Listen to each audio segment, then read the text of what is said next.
G'day, Justin Hogg here, talking NDIS and the impact it's had on the not-for-profit space. I've done a few videos historically about the challenges of not-for-profits initially when NDIS came in, and now I'm taking a couple of videos to look at some of the challenges, the next set of challenges that now face the not-for-profit sector because of those who have started to adapt, maybe finish their journey of adapting to NDIS and embrace the NDIS.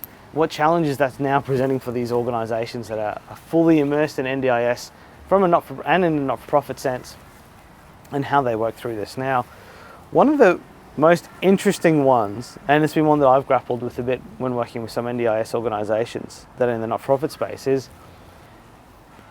now that we've changed from block funding and effectively we invoice clients for the work that we do. So whether it's a therapy or SIL or support services, you send an invoice for the work that you perform, and it can feel very transactional. It's like, well, this is the work we perform, this is how much we can charge, here's your bill, you need to pay it. And then there's a whole collecting money type thing, making sure people have enough money to pay their bills. So it feels very business-like, very transactional. And because of that, and because of the cultural change that's had to happen to go, well, part of operating the NDIS now is invoicing clients and making sure that they pay for the services we provide. So that change has led to, in a number of NDIS organisations I've worked with, I see this as a common thread, is they go, yeah, but what's our purpose now? Because we used to be this disability support organisation, and we used to provide, that used to be our charity, that's what we used to do as a charity. It was a charitable purpose. We went out and helped people with a disability. We used to get donations in, and we used to go in and help people with a disability. Now, we don't. It's harder to get donations because we've got NDIS funding, and that's sort of the business.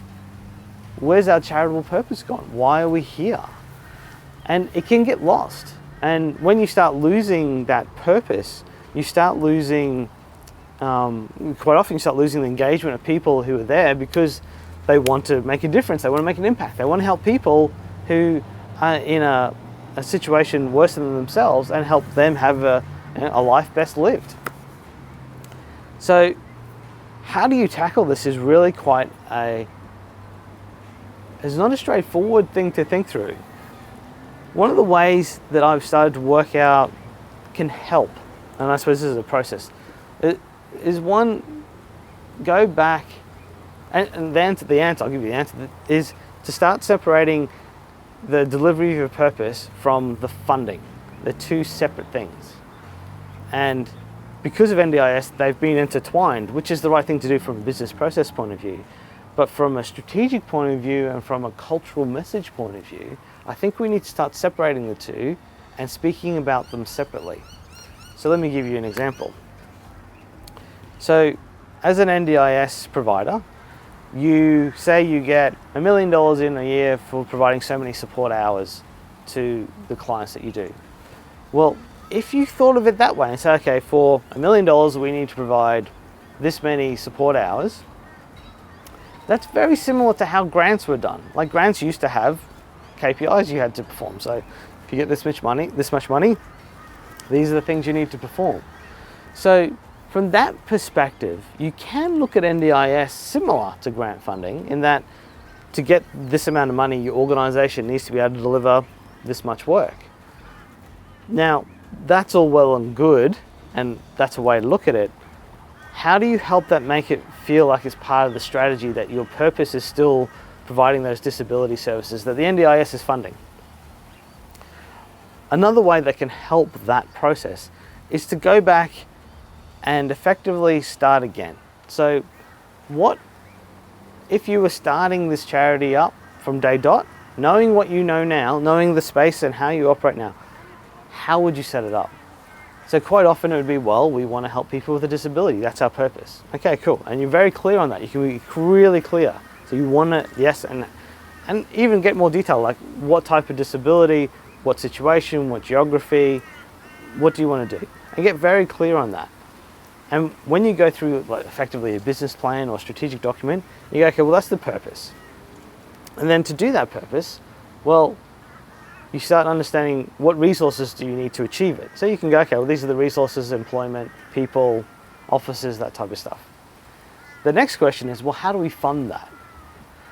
And this is still an important question. So yes, NDIS is an option for funding, but so are donations still, so is grant funding. They're still out there. So it's really going back and saying, well, what is it that we want to achieve, and making sure that the funding streams that you're receiving are achieving those purposes. Now, if NDIS is a funding stream, and you go, okay, well, that NDIS funding stream requires us this many hours, so say it's $1 million, if you can work out from your organisation that you can fulfil that KPI in terms of hours, and it costs you $900,000 to do that, well, then you've got $100,000 to put back towards your purpose.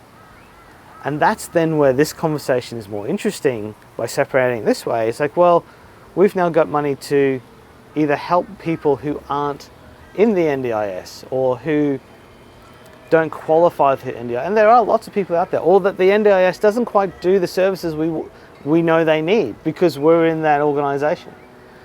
So it's then looking at, well, okay, you've got this extra money or you've got this extra donations that you can ask for, saying that we want to help people who are immigrants who don't qualify for NDIS, or who are homeless, because a lot of homeless people aren't able to get a diagnosis that then allow them to access the services that they genuinely need because they have a mental disability or they have an issue that they need help with that would be covered by the NDIS if they were diagnosed.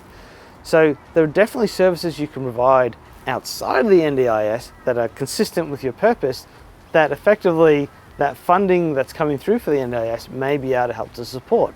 Or that's where you can go back on your donations and on your grant funding and look at, well, are there other areas that we can use that are consistent with our purpose that may come from other funding streams, that then helps the organisation feel like our focus is our purpose, our focus isn't the NDIS funding stream. And that can really then help you start engaging back with the roots of the organisation and what you started out to be with it initially. So the key takeaway today really is to try and separate your funding source from your purpose and your outcomes, and then try and focus on how you can deliver your outcomes with the funding sources that are available.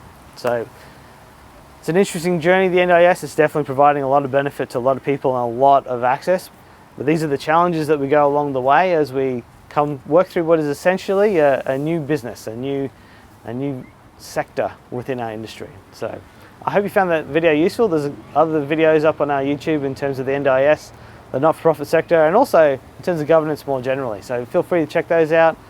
Otherwise, I hope you found the video today useful. It's been Justin Hogg from White Source.